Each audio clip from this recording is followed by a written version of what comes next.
مقصود اور عامر یامین نے social media پر لکھا کہ ہم بہت خوش قسمت ہیں کہ ہم سندھ میں نہیں پنجاب میں رہتے ہیں۔ زندگی میں پہلی بار کراچی سے ملتان بذریعہ روڈ سفر کیا۔ انہوں نے لکھا کہ سندھ پولیس اتنی کرپٹ ہے کہ 50 کلومیٹر کے بعد آپ کو روک کر پیسے مانگتی ہے اور نہ دینے کی صورت میں تھانے لے جانے کی دھمکی دیتی ہے۔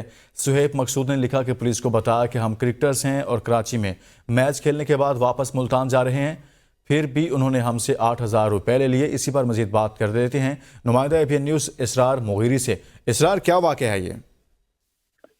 جی، یہ کراچی میں جو ہے IG سندھ کی جانب سے یہ ابھی نوٹس لیا گیا ہے۔ کرکٹر عامر یامین اور جو سہیب مقصود ہے، ان نے جو ہے یہ سندھ پولیس پر جو ہے الزام کیا ہے کہ ان میں رشوت طلب کی گئی ہے۔ وہ سفر کر رہے تھے نیشنل ہائی وے پر، جہاں پر صوبہ سندھ کی حدود تھی، جہاں پر پولیس کی بار بار روکے جانے کے بعد ان نے الزام عائد کیا کہ ہر 50 کلومیٹر کے بعد جو ہے ان کو روکا جا رہا ہے اور رشوت جو ہے طلب کی گئی اور 8,000 روپے بھی کا الزام لگایا کہ وہ لے لیے ہیں۔ IG سندھ رفت راجہ نے جو ہے اس کا نوٹس لیا ہے۔ کرکٹر عامر یامین کی جو ہے ٹویٹ پر نوٹس لیتے ہوئے DIG شہید بینظیر آباد کو فوری تحقیقات کا حکم دیا ہے اور واقعے میں ملوث اہلکاروں کے خلاف سخت کارروائی کا جو ہے سخت کارروائی کی جائے گی۔ بہت شکریہ، اسرار مغیری اس حوالے سے آگاہ کر رہے تھے۔